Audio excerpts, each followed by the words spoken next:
نماز پڑھائی، اور جب آپ دنیا میں تشریف لائے اور آپ نے مکہ کے کافروں کو بتایا کہ میں راتوں رات میں خانہ کعبہ سے مسجد اقصی تک گیا اور وہاں سے میں نے ساتوں آسمان کی سیر کی، تو مکہ کے کافروں نے کہا کہ اے محمد ہم تمہاری بات کو کیسے سچ مان لیں؟ جو سفر کرنے میں ہم کو 2 مہینہ لگتا ہے تم کہہ رہے ہو تم راتوں رات ہو کر کے چلے، ہم کیسے مان لیں؟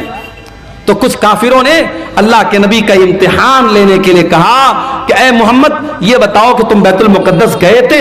آپ نے کہاں گئے تھے؟ کہا تم نے دیکھا تھا؟ کہاں دیکھا تھا؟ کہا اچھا یہ بتاؤ بیت المقدس میں کتنے دروازے ہیں، کتنی کھڑکیاں ہیں، کتنے روشن دان ہیں؟ بیت المقدس کے پورب میں کیا ہے، اس کے پچھم میں کیا ہے، اس کے اتر میں کیا ہے، اس کے دکھن میں کیا ہے، اس میں کتنے دروازے ہیں؟ اب ظاہر ہے آپ کے گاؤں میں پہلی مرتبہ آیا ہوں اور آپ مجھے اپنی مسجد میں نماز پڑھنے کے بعد جلسے میں لے کے چلے آئیں اور پھر اس کے بعد میں 1 سال کے بعد آپ سے ملوں یا 1 مہینے کے بعد آپ سے ملوں اور آپ کے مولانا صاحب آپ سورا ڈھنگی آئے تھے ہماری مسجد میں، آپ آئے تھے، بتائیے مسجد میں کھمبے کتنے تھے، مسجد میں پنکھے کتنے تھے؟ میں کیسے بتا پاؤں گا بھائی؟ میں مسجد میں پنکھے گننے تھوڑی گیا تھا، میں کھمبا گننے تھوڑی گیا تھا، میں نماز پڑھنے گیا تھا، چلا آیا۔ مکہ کے کافروں نے اللہ کے نبی سے ایسے سوالات کرنے شروع کر دیے۔ اللہ کے نبی فرماتے میں بہت پریشان ہو گیا کہ میں ان کے سوالوں کا کیا جواب دوں؟ اگر جواب نہیں دیتا ہوں تو یہ مجھے جھوٹا بنا دیں گے کہ صاحب یہ تو جھوٹ بول رہے ہیں، اور جواب میں دوں تو کیسے دوں، مجھ کو تو یاد بھی نہیں ہے۔ تو اللہ تبارک و تعالیٰ نے دنیا کا پہلا ویڈیو اللہ کے نبی کے سامنے لا کے رکھ دیا۔ اللہ کے نبی فرماتے ہیں کہ بیت المقدس کا پورا ویڈیو، میں ویڈیو اپنی زبان میں کہہ رہا ہوں، اللہ کے نبی نے فرمایا کہ بیت المقدس کا پورا ویو، پورا منظر میرے سامنے رکھ دیا گیا، اور جو وہ سوال کرتے تھے بیت المقدس کا وہ منظر اللہ تعالیٰ میرے سامنے لے آتا تھا۔ وہ پوچھتے تھے کتنے دروازے ہیں، میں گن کے بتا دیتا تھا اتنے دروازے۔ وہ پوچھتے تھے کتنے کھمبے ہیں، میں گن کے بتا دیتا تھا اتنے کھمبے ہیں۔ یہ ہمارے نبی کی شان ہے میرے بھائی۔ ہمارے نبی تو وہ نبی ہیں جو دنیا میں پتھر کھاتے ہیں، جو دنیا میں ظلم سہتے ہیں، کس کے لیے؟ ہمارے اور آپ کے لیے۔ وہ نبی مانوتا کو بچانے کے لیے، انسانیت کو بچانے کے لیے آئے تھے۔ وہ نبی انسانیت کے محسن تھے میرے پیارے ساتھی۔ ہماری اور آپ کی زندگی کا مقصد ہے اپنے بچوں کے لیے محنت کرنا، اچھا مکان بنانا، بینک میں سیونگ کرنا، پراپرٹی خریدنا، اپنے بچوں کو اچھا فیوچر دینا۔ میرے نبی کا مشن کیا تھا؟ میرے نبی کا مشن صرف ایک تھا، فَلَعَلَّكَ بَاخِعٌ نَفْسَكَ عَلَىٰ آثَارِهِمْ إِن لَّمْ يُؤْمِنُوا بِهَٰذَا الْحَدِيثِ أَسَفًا۔ اے نبی آپ کو لوگوں کے ایمان لانے کی اتنی چنتا، اتنی فکر ہے، کہیں آپ اپنی جان نہ دے دیں۔ اے نبی لوگوں کے ایمان لانے کی چنتا میں کہیں اپنی جان نہ دے دیں، آپ کو اتنی فکر ہے لوگوں کے ایمان لانے کی۔ آپ نے طائف میں پتھر بھی کھائے ہیں، آپ نے مکہ سے طائف کا 100 کلومیٹر کا سفر پیدل طے کیا ہے۔ آپ طائف گئے، طائف کے لوگوں نے آپ کا کلمہ نہیں پڑھا بلکہ آپ کے دشمن بن گئے۔ آپ کے اوپر ایمان لانا تو بڑی دور کی بات ہے، انہوں نے آپ کا مذاق اڑایا۔ آپ جب طائف سے نکل کر کے جانے لگے، طائف کے ان لوگوں نے اللہ کے نبی کے اوپر پتھر برسائے، میرے نبی کے جسم کے اوپر اتنے پتھر برسائے گئے، آپ کے جسم سے خون بہنے لگا اور خون بہ بہ کر کے آپ کے جوتے میں جم گیا۔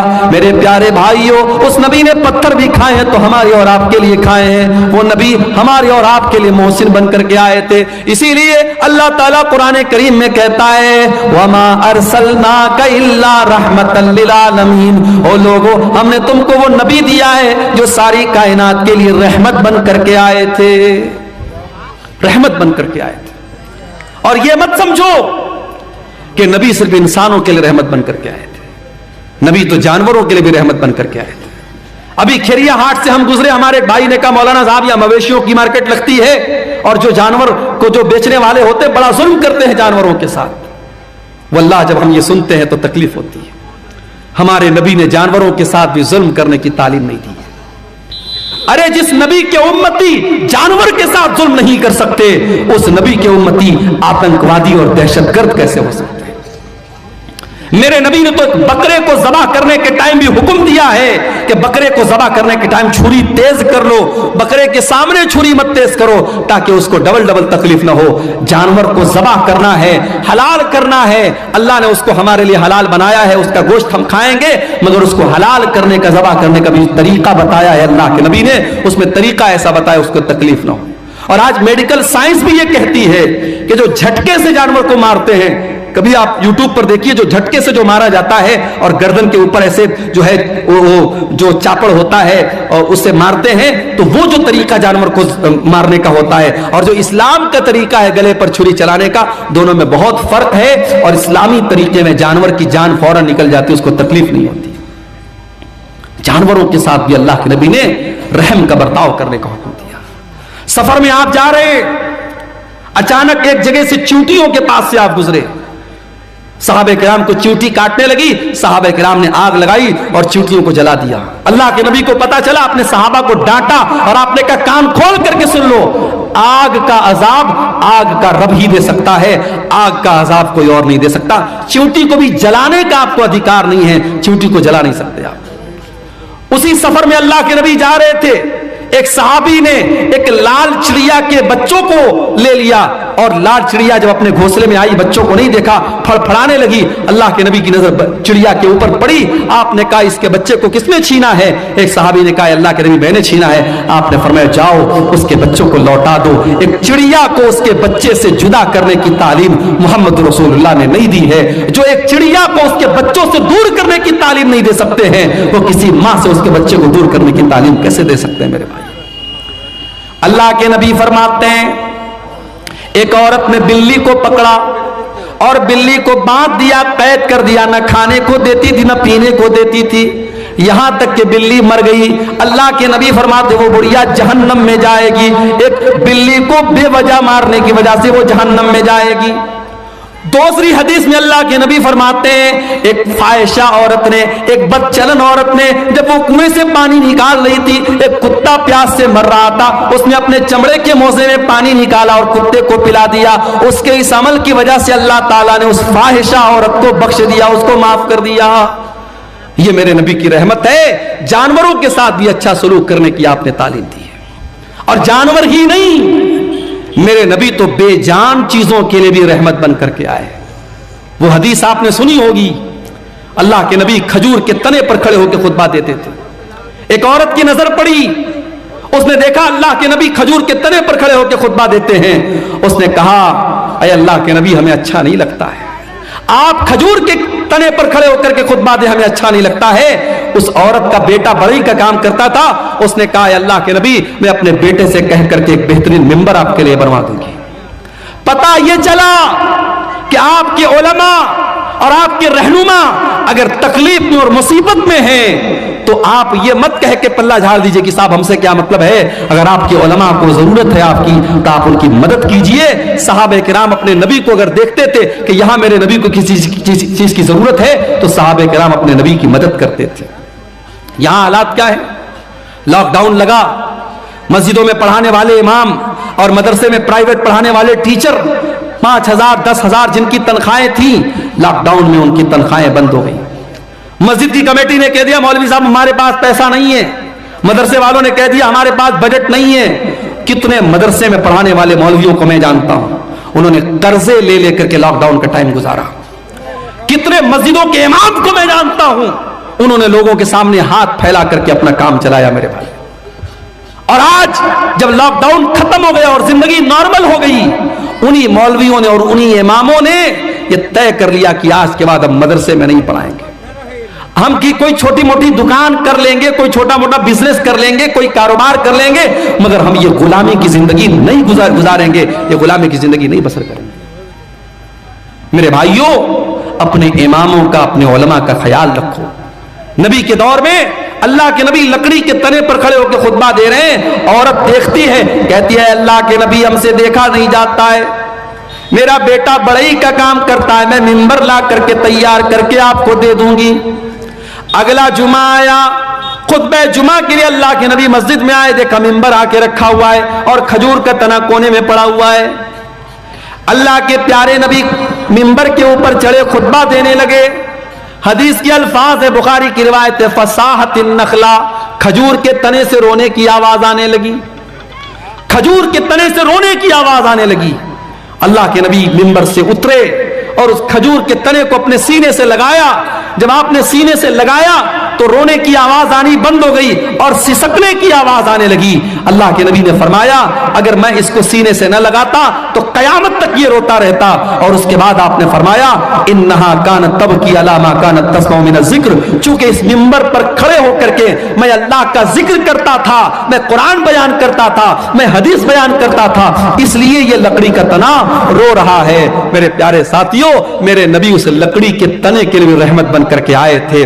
ہم اور آپ اتنے بڑے بد نصیب ہیں کہ آج اس نبی جس نبی سے لکڑی کا تنا بھی محبت کرتا تھا، ہم اتنے بڑے بد نصیب ہیں کہ اس نبی سے کا نام تو ہم لیتے ہیں، اس نبی سے محبت کا دم تو بھرتے ہیں، مگر اس نبی کی سنتوں سے ہم پیچھے ہیں، اس نبی کے طریقے سے ہم پیچھے ہیں۔ نہ ہماری شادی بیاہ اس نبی کے طریقے کے مطابق ہے، نہ ہمارا لین دین اس نبی کے طریقے کے مطابق ہے، نہ ہمارا اخلاق اس نبی کے طریقے کے مطابق ہے۔ ہمارا نوجوان 60 سال کے بوڑھے جب سیلون میں جاتے ہیں اور سیلون میں جا کر کے اپنی داڑھی کو مڈاتے ہیں اور کلین شیو ہوتے ہیں، انہیں شرم آنی چاہیے، انہیں غیرت آنی چاہیے، اور انہیں سوچنا چاہیے کہ ان کے نبی نے کہا تھا کہ داڑھی کو چھوڑ دو، ان کے نبی نے منع کیا تھا کہ داڑھی کو مت چھیڑو، داڑھی کو مت کاٹو، داڑھی کو مت موڑو۔ جس نبی نے داڑھی کو چھوڑنے کا حکم دیا تھا، آج اس نبی کے امتی سیلون میں جا کر کے داڑھی صاف کروا رہے ہیں۔ جس نبی نے ساری زندگی پاک دامنی کی زندگی گزاری تھی، جو نبی اتنے حیادار تھے کہ اللہ کے نبی کے بارے میں صحابہ کہتے ہیں کہ کنواری لڑکی سے بھی زیادہ آپ شرمیلے تھے،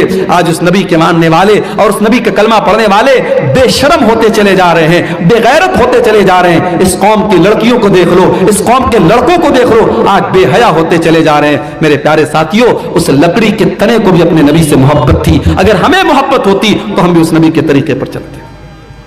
اور آگے بڑھیے، وہ نبی ہم سے بہت محبت کرتے تھے، وہ نبی ہمیں بہت چاہتے تھے۔